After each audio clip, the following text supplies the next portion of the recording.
ఇంకొన్ని రీల్స్ ఉన్నాయి, నీవే ఉన్నాయి.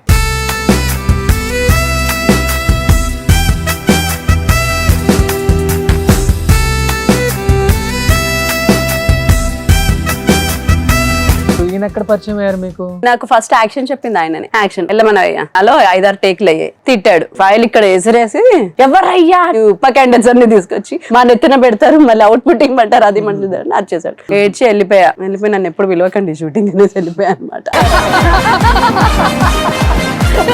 అలా పరిచయం అయింది. అదే సీరియల్ 100 ఎపిసోడ్స్ 150 ఎపిసోడ్స్ అయిపోయిన తర్వాత మా పెళ్ళి అయిపోయింది. ఏ సీరియల్ అది? త్రిశూలం అని జీకి చేసామన్నమాట సీరియల్.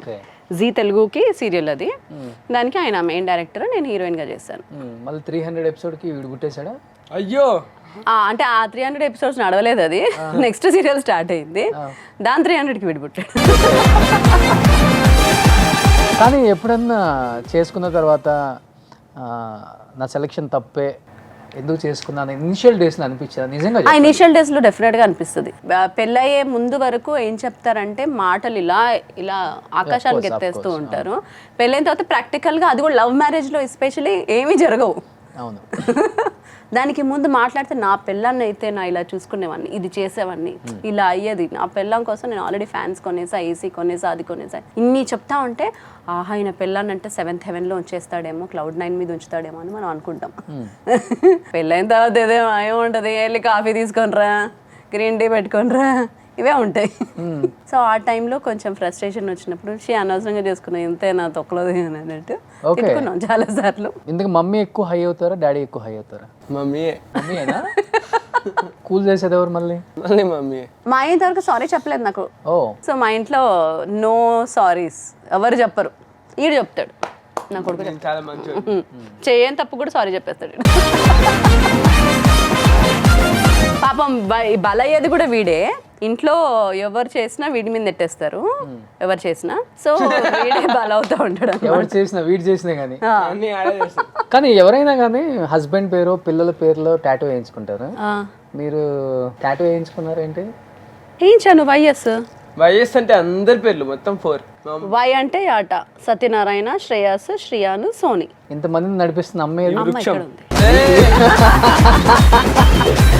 బట్ నవీన గారు ఫుడ్ కూడా లేని పరిస్థితులలో ఇండస్ట్రీకి వచ్చారు కదా. ఈ రోజు చూస్తే ఆటా నవీన గారి ప్రాపర్టీస్ కొన్ని 100 కోట్ల బయట టాక్ ఉంది. ఐటీ వాళ్ళు వచ్చేద్దరు మా ఇంటికి. మీరు చెప్పిన 100 కోట్లలో ఏం లేవు. కొన్ని బంగారం ఎంత ఉంది? నేను టార్గెట్ పెట్టుకున్నా కిలో ఉండాలి అని చెప్పేసి. నాకు బంగారం అంటే చాలా చాలా ఇష్టం. సో నేను కిలో అన్న జమ చేసుకోవాలి నా కోసం. ఎందుకంటే మా ఇంట్లో మా మమ్మీ పుస్తల తాడు లేకుండా ఉండేది. ఈవెన్ అదొకటే ఒక చైన్ ఉండేది, బ్లాక్ చైన్ మా మమ్మీకి. అది నా కోసం అప్పట్లో సినిమా ఛాన్సులు రావాలంటే ఫోటో సెషన్ కంపల్సరీ ఆ జమానాలో. సో ఆ ఫోటో సెషన్ కోసం తను అమ్మేసి నాకు ఫోటో సెషన్ చేయించి ఆ ఫోటోలు తీసుకొని ప్రొడక్షన్ హౌసెస్ అన్నిటికీ తిరిగేవాళ్ళం అనమాట. సో నేను సంపాదించడం స్టార్ట్ చేయగానే ఫస్ట్ మా మమ్మీకి దండ కొని గిఫ్ట్ ఇచ్చా. నలుపుసలు మా మమ్మీకి ఇష్టమైనది. ఫస్ట్ 1 kg జమ చేశా. 1 kg అయిపోయింది. 1 kg అయింది అంతే. అదే నా టార్గెట్. ఆ తర్వాత ఇప్పుడు నేను బంగారం కొనలా. ఆ కేజీని ఇప్పటికీ మాకు మా ఆపదల్లో ఎప్పుడు అవసరమైన ఆ కేజీ మాకు హెల్ప్ చేస్తూ ఉంటుంది. మీరు కూడా పెట్టుకుంటారా? అవునా? మీరు కూడా అంటే మేము మామూలు మనుషులు అండి. బట్ పెళ్లి చేసుకున్నాక ఎప్పుడైనా ఫైనాన్షియల్గా ఒక్కొక్కసారిగా పని ఆగిపోయింది. అవును, ఆగిపోయి ఎలా ఉంటుందంటే అసలు ఆ క్రైసిస్ని మన లైఫ్లో కూడా చూడలేం. అలాంటి క్రైసిస్ ఉంటాయి ఇండస్ట్రీలో ఉన్న వాళ్ళకి. అంటే రంగుల ప్రపంచం కదా, ఈజీగా తెలిసిపోతుంది కష్టం అనేది. ఎప్పుడు మీకు అది అనిపించింది ఆ కష్టం? ఒక 3 years అండి, టోటల్ జీరో. మేము ఒక ఛానల్కి ఒక సీరియల్ ప్రొడ్యూస్ చేసాం. అంతకుముందు మంచి సీరియల్స్, కలవారి కూడలు, ఇంకా పెళ్ళాడి ప్రమాణాలు అని సూపర్ హిట్ సీరియల్స్, మంచి సీరియల్స్ చేసాము. తర్వాత చిన్న గ్యాప్, చిన్న డిస్టర్బెన్స్ వల్ల ఇంకో ఛానల్కి వెళ్ళి ఒక సీరియల్ ప్రొడ్యూస్ చేయాల్సి వచ్చి, ఆ సీరియల్కి మాకు ఏదైతే మాట ఇచ్చి ఏవైతే అగ్రిమెంట్స్ అయ్యాయో అవేమి జరగక అది 100 episodeలకి ఆపేస్తే దానికి మేము పెట్టిన ఇన్వెస్ట్మెంట్ 70 లక్షలు. అందులో మాకు 20 లక్షలు కూడా రాలా, 50 lakh లాస్. అప్పుడు మేము ఉన్న స్టేజ్కి 50 is the hugest amount. అప్పుడే మేము కొన్న సైట్లు గీట్లు అన్నీ అమ్మేసి మళ్ళీ జీరోలోకి వచ్చి అలా అప్పులన్నీ తీర్చేసాం. మేము ఎవరికి ఎగ్గొట్టలేదు, ఈ రోజు వరకు కూడా బై గాడ్స్ గ్రేస్ ఎవరికి ఎగ్గొట్టలేదు, ఏమి ఎగ్గొట్టలేదు. బట్ నేను చెప్పాను కదా, ఇంటి బాధ్యతలన్నీ నేను చూసుకుంటాను, సేవింగ్స్, ప్రాపర్టీ సైడ్ ఇట్లాంటివన్నీ మా ఆయన చూసుకుంటాడు. ఫ్యూచర్ ప్లానింగ్ ఆయనకి చాలా బాగుంటుంది. సినిమాలో ఎలా ఉన్నాడో ఎలా చూపించాడో ఫ్యూచర్ ప్లానింగ్ కూడా ఆయనే బాగా చేస్తాడు. రీసెంట్ గా విజయ్ దేవరకొండ కలిసారు కదా, సినిమాకి ఏదో ప్రమోషన్, ఫ్యామిలీ స్టార్ ప్రమోషన్. ఏం చెప్పారు? వీళ్ళిద్దరు అడిగారు క్వశ్చన్స్ అన్ని. నాకు బేసిక్గా నాకు ఆ రోజు టైం, ఈ మధ్య చూస్తున్నారు కదా, because of the schedules time కూడా లేదు, ప్రిపేర్ కూడా అవ్వలేదు. ఆ టైంకి అపాయింట్మెంట్ అంటే నేను డైలీ సీరియల్ షూట్లో ఉండి ఆ టైంకి కంగారుకి వెళ్ళే వరకు ఆ టైంకి టైం అయిపోయింది. వీళ్ళకి క్వశ్చన్స్ కూడా నేను రాయలేదు. అక్కడికి వెళ్ళగానే ఏదో ఆయన టైం ఇచ్చాడు, కూర్చున్నాము, ర్యాండమ్గా వెళ్ళిపోయాము. He's very down to earth. బేసిక్గా ఆయన అంటే చాలా, ఎందుకంటే యాజ్ అ హ్యూమన్ బీయింగ్ చాలా ఇష్టం. ఆయన చాలా మంచి మంచి పనులు చేస్తూ ఉంటాడు కదా, హెల్ప్స్ అవి బాగా చేస్తూ ఉంటాడు. బట్ మీరు ఇంత డౌన్ టు ఎర్త్, పక్కన వాళ్ళు ఏమన్నా కానీ సహించలేని మనస్తత్వం కదా మీది. అసలు యాటిట్యూడ్ చూపించిన వాళ్ళు లేరా మీ దగ్గర? చాలా మంది చూపిస్తారు. నేను బేసిక్గా నేను కొంచెం ఇంట్రోవర్ట్. నా అంతలు నేను వెళ్ళి మాట్లాడను, నా అంతలు నేను వెళ్ళి పరిచయాలు చేసేసుకొని హైపర్ అవ్వను. నా దగ్గరకు వచ్చి మాట్లాడిన వాళ్ళని బాగా రిసీవ్ చేసుకుంటా. ఆ మెంటాలిటీ వల్లే నేను ఇంకా చేయట్లేదు. ఇప్పుడైతే నేనే ఫోన్ చేసి అడుక్కోవాలి కదా. బ్యాడ్ ఎక్స్పీరియన్స్ యాక్టర్స్తోనా? ఏం లేదండి ఎప్పుడు కూడా.